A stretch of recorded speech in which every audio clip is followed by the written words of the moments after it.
trouble at the National Fish Stick Museum today in Worcester, England, as terrorists seized control of the building and took several patrons hostage.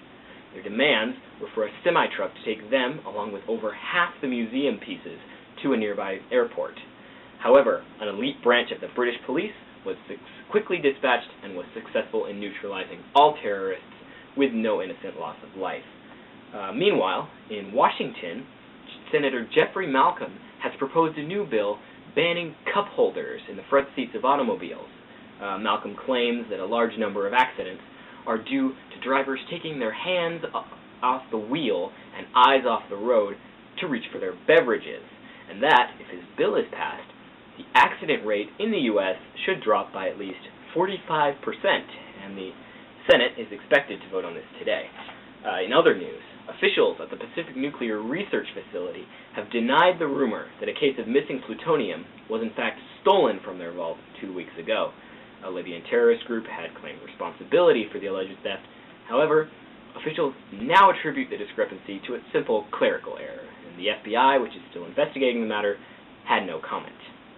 And in the music world, Rex Stardust, lead Electric Triangle with Toad in the Wet Sprocket, has had to have an elbow removed following their recent successful worldwide tour of Finland. Flamboyant, ambidextrous Rex apparently fell off the back of a motorcycle. Fell off the back of a motorcyclist, more likely, quipped ace drummer Jumbo McClooney upon hearing of the accident. And plans are already afoot for a major tour of Iceland.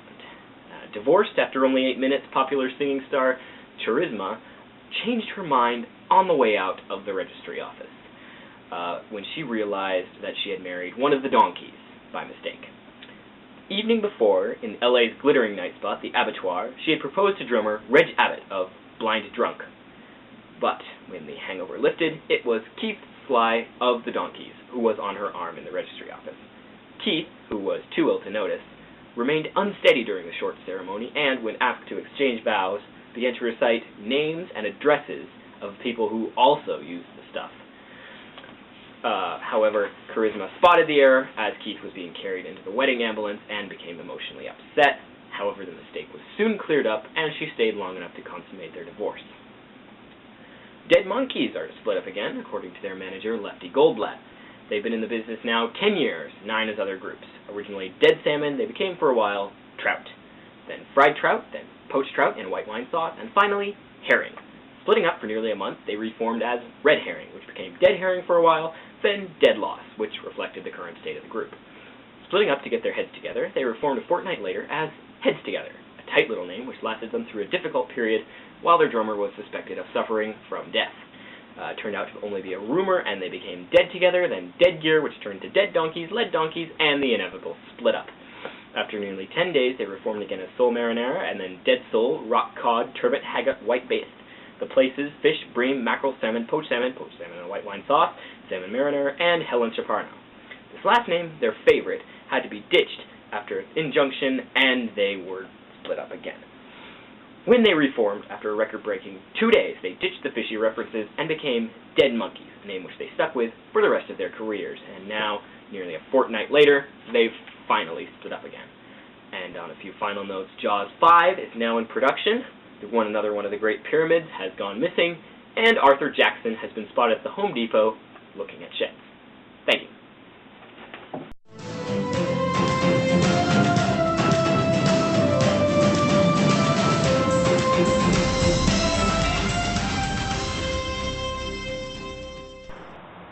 Hello, I'm Brendan Lee, and I'm here on the White House grounds with newly elected President Tyler Thompson.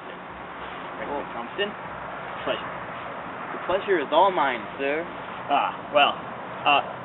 Tell me, you were recently elected to become the leader of arguably the world's greatest and most powerful nation. What was that like? It was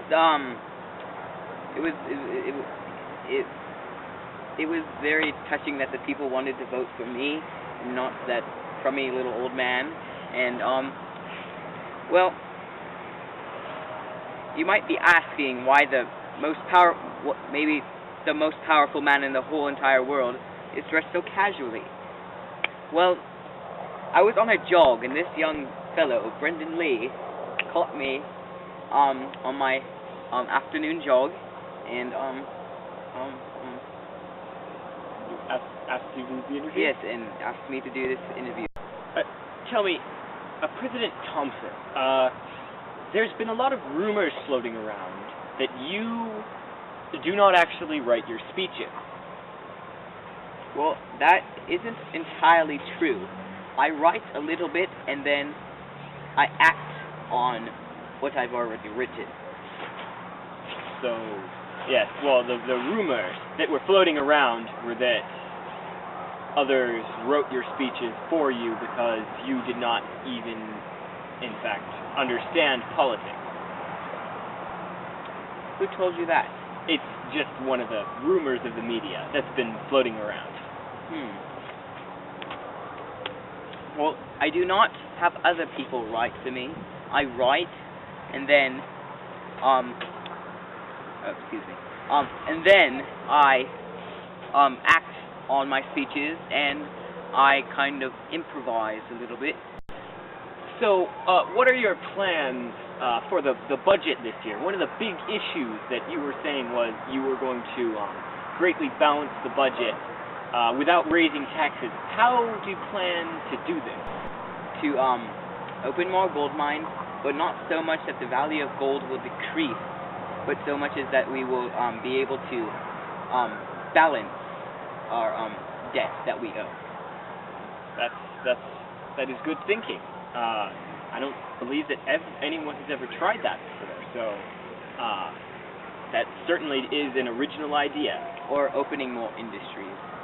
Yes, well, another one of the issues many people had with you was they claimed you didn't care for the environment, that if you had your way, I believe the exact phrase was, no, I'm not going to quote the exact phrase, but basically that you didn't care for the environment, that you were just a big businessman who wanted to do whatever. Well, business is run upon the environment, and the environment helps our businesses grow. And without the use of trees and other stuff, we couldn't build our industries. So people might think I'm a big forest hater, but I'm not. I just use them to build our industries to lower our budget and everything.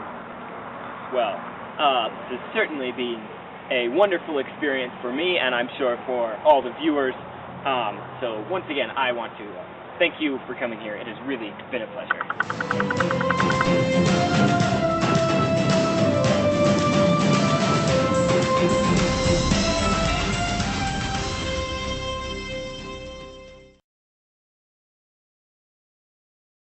And you might be wondering why the President of the United States has an English accent.